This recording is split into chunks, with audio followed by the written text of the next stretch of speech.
Oke, baik, saya akan melanjutkan materi ilmu negara dari Yuswino. Dengan teruntuhnya peradaban bangsa Romawi, maka tidak dapat dihindarkan lagi keruntuhannya ketatanegaranya, sedang sebaliknya kekuasaan dari agama Kristen semakin berkembang terus dan kemudian menggantikannya karena tidak sedikit kaisar-kaisar yang memberi hati kepada penganut-penganut agama Kristen ini. Maka timbul susunan organisasi gereja yang ada hubungannya dengan urusan-urusan keduniawian, yaitu suatu kekuasaan keduniawian yang semua ditolak oleh kaum gereja. Tetapi dalam perkembangan selanjutnya, hal ini merupakan suatu soal yang tidak dapat diabaikan. Pada zaman abad pertambahan ini tidak banyak memberikan kesempatan terhadap perkembangan pemikiran tentang negara dan hukum serta ilmu-ilmu pengetahuan lainnya, karena cara orang berpikir pada zaman abad pertengahan itu kurang kritis. Segala hal di dunia ini selalu dikembalikan kepada asalnya, yaitu Tuhan. Jadi terjadinya segala sesuatu di dunia ini karena Tuhan dikehendaki oleh Tuhan. Dengan demikian lenyaplah alasan untuk kuat bagi orang yang mengadakan pemikiran tentang negara dan hukum.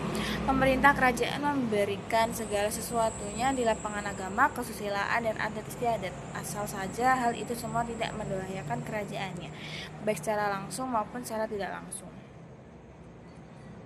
Apa yang sejak semula menarik perhatian istimewa pemerintah kerajaan Romawi terhadap penganut-penganut agama Kristen tersebut ialah adanya sikap yang istimewa dari mereka terhadap pemerintahan kerajaan, sebab mereka tidak mau mengenal dan menerima sikap yang lazim terhadap aliran-aliran lain, dan berpendapat bahwa hanya mereka saja yang memiliki pengetahuan yang sempurna dan yang lebih tinggi lagi artinya daripada yang lain-lain, dan pendirian mereka sekali-kali tidak dapat dan tidak mau mengakui yang lain-lain itu sederajat. Dengan demikian, agama Kristen sejak semula telah menimbulkan persoalan yang baru, yaitu persoalan tentang gereja dan negara. Inilah yang antara lain dianggap oleh raja-raja sebagai alasan untuk mengejar, menangkap, dan mengusut secara kejam terhadap penganut-penganut agama tersebut. Tetapi hal ini semua tidaklah mematikan agama tersebut, melainkan malahan makin menambah banyaknya penganut-penganut agama tersebut.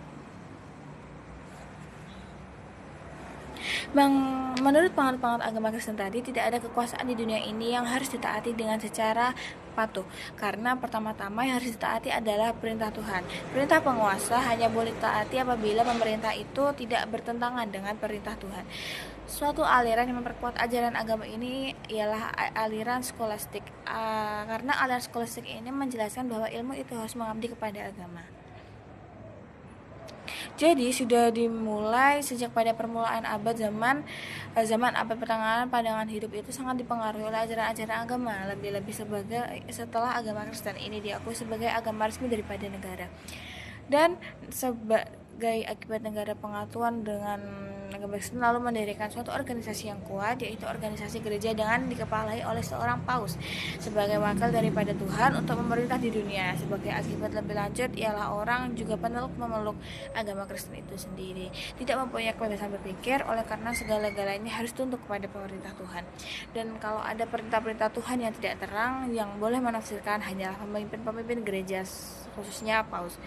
Semula memang gereja itu hanya mempersoalkan soal-soal agama saja, soal-soal keamanan saja, tetapi lama-kelamaan juga ikut mempersoalkan soal-soal keduniawian, juga soal-soal kenegaraan. Menurut pandangan yang teokratis dari agama Kristen ini, segala sesuatu yang ada di dunia ini adanya atas kehendak Tuhan juga negara. Itu pada hakikatnya adalah atas kehendak Tuhan. Kalau ada pertentangan mengenai hakikat dan sifat daripada negara, pertentangan mengenai sifat-sifat kekuasaan dan lain sebagainya, maka pertentangan itu sebetulnya adalah pertentangan atau perdebatan antara negara dengan gereja, antara raja dengan paus. Sedangkan yang menjadi pokok pangkal pertentangan itu tidak lain adalah siapa yang tidak di dunia ini dianggap sebagai wakil daripada Tuhan. Tegasnya, siapa yang di dunia ini yang mempunyai kekuasaan yang tertinggi, yang dapat memutuskan dalam tingkat tertinggi dan terakhir, negara atau gereja, raja atau paus. Tetapi kiranya tidaklah boleh dilupakan bahwa sesungguhnya pada zaman abad pertengahan itu semua orang telah sepakat bahwa yang mempunyai kekuasaan tertinggi itu adalah Tuhan. Hanya saja pelaksanaannya di dunia ini, siapakah yang mewakilinya, raja atau paus, inilah yang dipersoalkan. Mengenai hal ini, ada yang mengatakan bahwa yang menjadi wakil Tuhan di dunia ini, jadi yang mempunyai kekuasaan tertinggi di dunia ini adalah raja. Tetapi ada pula Ia mengatakan paus. Mereka yang menjadi pengatur raja itu disebut kaum legis, sedangkan mereka yang menganut paus disebut dengan kaum kanonis. Dari masing-masing pihak ini tidak ada yang mau mengalah. Segala tulisan-tulisan dan perdebatan berkisar pada soal-soal keagamaan dan kekuasaan. Tetapi sekali lagi kita harus ingat bahwa perbedaan berpikir mereka itu hanya terletak pada siapakah di dunia ini khususnya di dalam negara itu yang mempunyai kekuasaan tertinggi yang dianggap sebagai wakil daripada Tuhan Raja atau Paus. Karena baik dari kemarin legis maupun kaum kanonis itu dua-duanya berpendapat bahwa mempunyai kekuasaan tertinggi yang meliputi alam semesta ini adalah Tuhan. Cuma pelaksanaannya di dunia ini siapakah yang mewakili? Kaum legis mengatakan bahwa tidak hanya gereja saja yang mempunyai tugas dan tujuan etnis memelihara keadilan dan ketertiban hukum, tetapi negara mempunyai juga, bahkan negara itu adanya lebih dulu daripada gereja. Maka kekuasaan tertinggi dunia ini harus ada pada tangan raja. Sedangkan kaum kanonis mengatakan bahwa kekuasaan yang asli dunia itu ada pada paus, dan raja itu hanya mendapatkan kekuasaan tersebut dari paus. Jadi raja sebenarnya tidak memiliki kekuasaan yang asli. Oleh kaum kanonis, kekuasaan yang ada pada paus dan yang ada pada raja itu diumpamakan seperti halnya matahari dengan bulan, bahwa sinar yang asli itu hanya ada pada matahari, sedangkan bulan tersebut hanya mendapatkan sinar dari matahari. Dengan timbulnya pertentangan tersebut di atas, maka akibatnya ada dua macam hukum, yaitu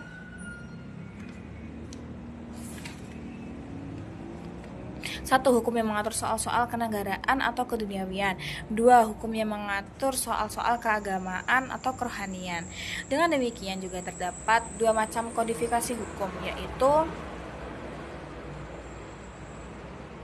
kodifikasi hukum yang diselenggarakan oleh Raja Theodosius dan juga oleh Raja Justinianus. Ini adalah kodifikasi daripada peraturan-peraturan yang dikeluarkan oleh negara.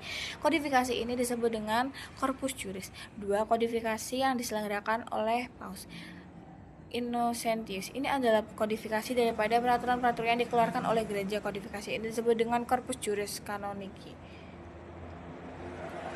Yang penting bagi kita adalah Corpus Juris, karena ini mengenai peraturan-peraturan dari negara. Corpus Juris ini terdiri dari 4 bagian, yaitu instituten. Ini adalah sebuah ajaran tetapi mempunyai kekuatan mengikat seperti undang-undang. Kalau dalam undang-undang itu mengenai sesuatu hal yang tidak terdapat pengaturannya, maka pengaturan mengenai hal tersebut dapat dilihat di dalam instituten tadi.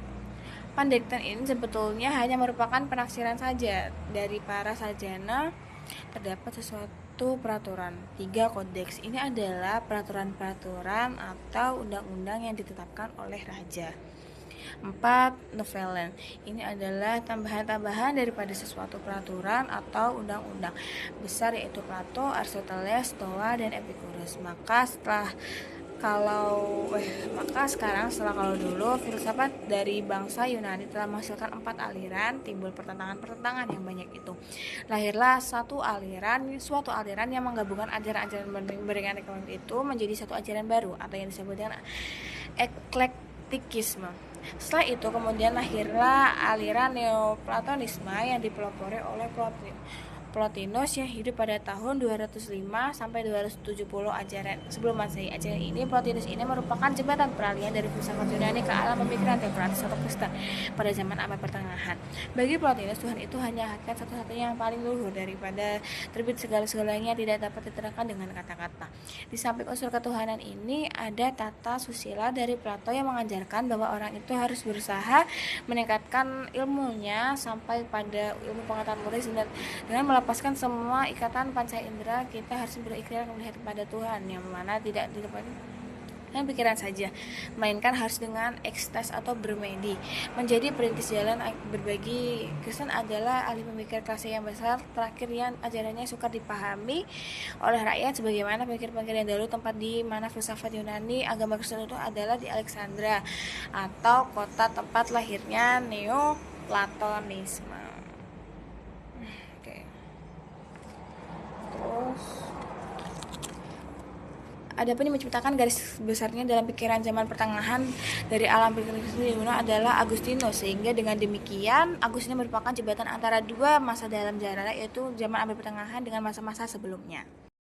Oke, baik, saya mau melanjutkan lagi.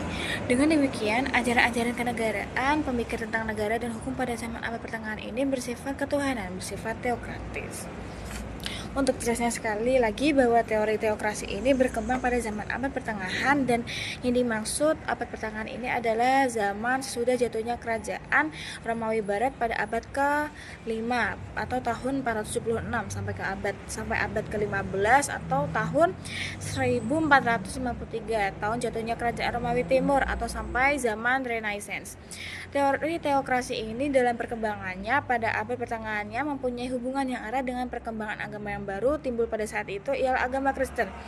Agama ini timbul pada permulaan tahun Masehi. Sebelum timbulnya agama Kristen di Romawi ada pengertian atau ajaran tentang ketuhanan yang berdasarkan atas mitologi, yaitu bahwa menurut anggapan mereka ada dewa-dewa yang tidak hanya berbeda halnya dengan manusia, hanya saja dewa-dewa itu lebih berkuasa dan mempunyai kekuatan gaib yang melebihi kekuatan yang ada pada manusia.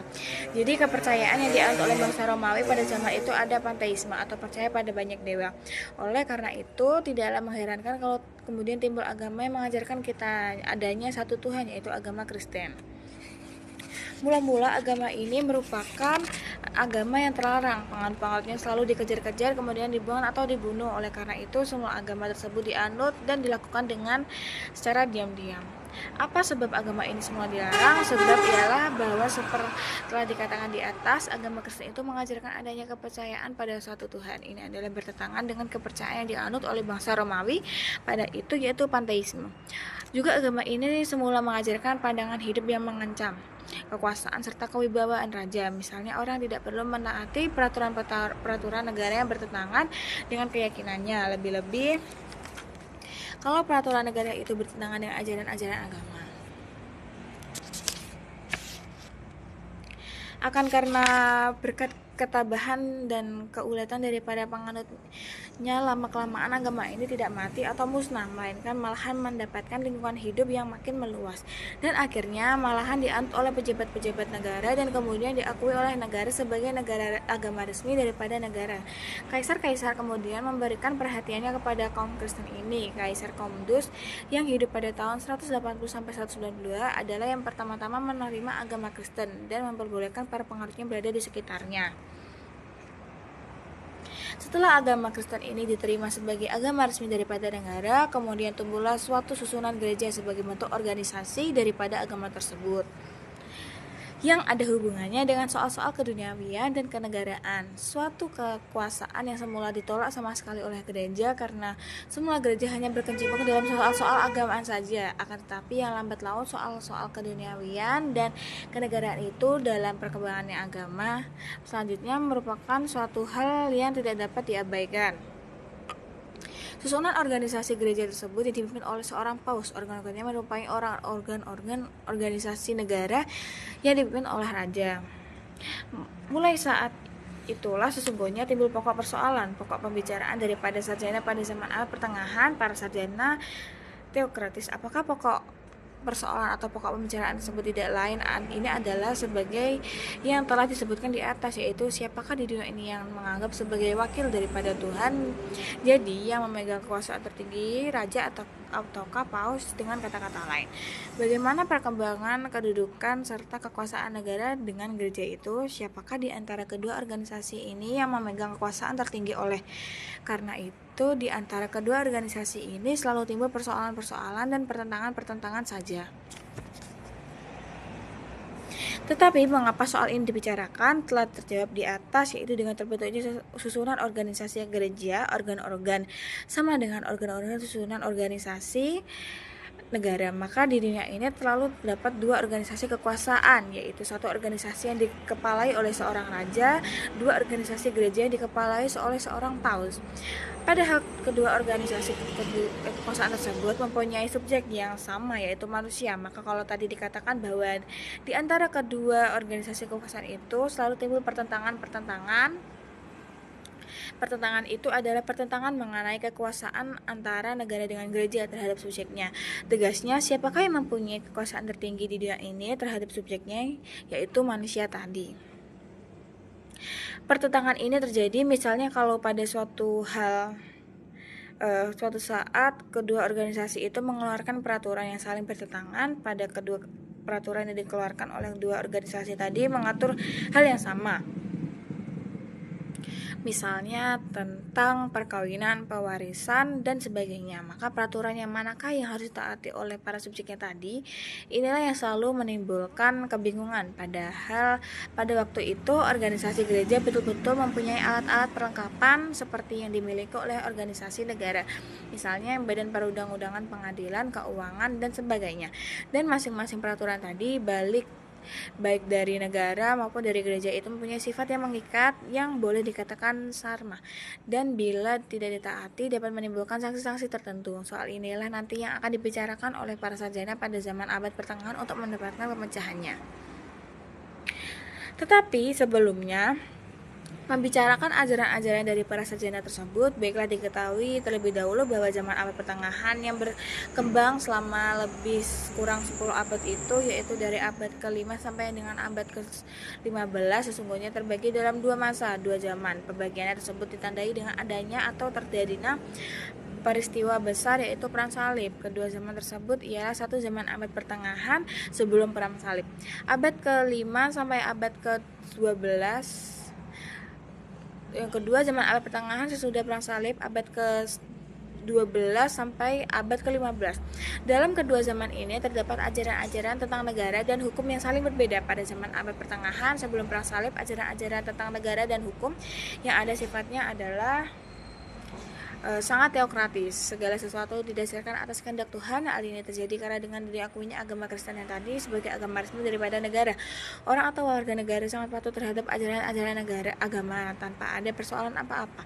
Pendek kata, segala sesuatu yang ada di dunia ini adanya atas kehendak Tuhan. Maka akibatnya adalah tidak adanya pandangan-pandangan yang bersifat kritis terhadap segala sesuatu yang terjadi di dunia ini. Segala perbuatan utak waktu itu ditunjukkan untuk membela kepentingan agama dan gereja. Sedangkan pada zaman abad pertengahan sesudah perang salib, ajaran-ajaran kenegaraan, ajaran-ajaran tentang negara dan hukum yang ada telah banyak dipengaruhi oleh ajaran-ajaran dari sarjana-sarjana Yunani kuno, misalnya ajaran dari Plato dan Aristoteles. Hal ini disebabkan oleh karena pada waktu terjadinya perang salib itu banyak penganut agama Kristen yang pergi ke Timur Tengah, antara lain untuk ke Palestina dengan maksud untuk membeli dan menyelamatkan makam-makam Kristen yang terancam. Dan disinilah mereka mulai mengenal kebudayaan zaman Yunani kuno, antara lain ajaran-ajaran kenegaraan dari Plato dan Aristoteles tadi. Setelah perang salib selesai, maka kembali ke negaranya masing-masing dengan membawa kebudayaan Yunani kuno tadi yang sebelumnya tidak pernah dikenal di dunia barat. Dengan demikian, mereka lalu mulai berpikir secara kritis terhadap keadaan-keadaan di sekitarnya, termasuk pula ajaran-ajaran mereka tentang negara dan hukum dan agama. Jadi mulai saat itu unsur rasio termasuk ke dalam ajaran-ajaran kenegaraan lagi. Ini menyebabkan berubahnya cara berpikir mereka, yaitu dari cara yang berpikir abad pertengahan sebelum perang salib. Jadi mulai saat itu unsur rasio cara berpikir yang bersifat teokratis kritis pada abad pertengahan. Sesudah perang salib, zaman abad pertengahan ini ajaran-ajaran tentang negara dan hukum yang akan dibicarakan tidak banyak.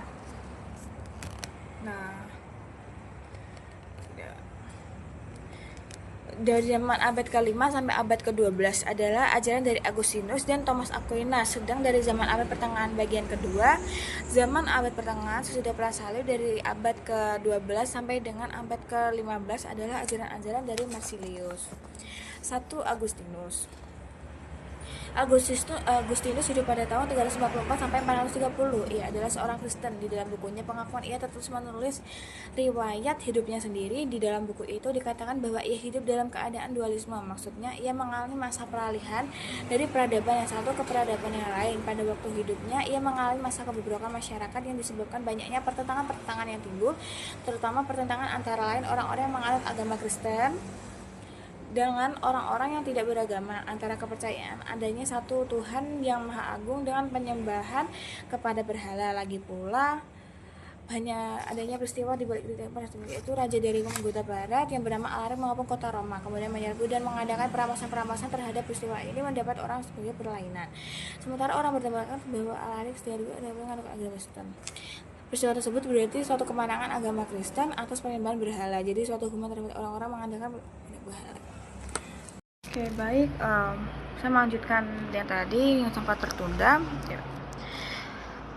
Tetapi sementara itu, di pihak yang lain, orang berpendapat dulu dalam keadaan tidak beragama. Keadaannya terang-terang saja. Alangkah bedanya keadaan sekarang di bawah agama Kristen. Peristiwa tersebut di atas menjadi alasan kuat bagi Augustinus untuk menulis bukunya yang diberi nama De Civita Dei, TD, tentang negara Tuhan. Isi pokok daripada bukunya tersebut ditujukan untuk mengadakan pembelaan terhadap agama Kristen, serta berisi suatu polemik antara penganut-penganut agama Kristen dengan orang-orang tak beragama. Buku itu juga merupakan filsafat sejarah dan agama, ajaran tentang kepercayaan dan kesusilaan. Semua buku itu tidaklah dimaksudkan di dalam sebagai buku pelajaran untuk politik negara dan gereja, meskipun akhirnya menjadi buku yang demikian. Ini terbukti dari ajarannya mengenai perimbangan kedudukan atau kekuasaan antara negara dengan gereja, antara raja dengan paus. Menurut Augustinus yang ajarannya sangat bersifat teokratis, dikatakan bahwa kedudukan kerajaan dipimpin oleh paus itu lebih tinggi daripada kedudukan negara dipimpin oleh raja. Mengapa demikian? Dalam hubungan ini dikatakan Augustinus bahwa adanya negara di dunia itu merupakan suatu kejelekan, tetapi adanya itu merupakan suatu keharusan. Yang penting itu adalah terciptanya suatu negara yang diangan-angan atau diciptakan oleh agama, yaitu kerajaan Tuhan. Maka itu sebenarnya negara yang di atas dunia ini hanya merupakan suatu organisasi yang mempunyai tugas untuk memusnahkan perintah agama dan musuh-musuh gereja. Jadi di sini nampak dengan jelas bahwa negara mempunyai kedudukan atau kekuasaan yang lebih rendah dengan ada di bawah gereja. Negara sifatnya hanyalah sebagai alat daripada gereja untuk membasmi musuh-musuh gereja.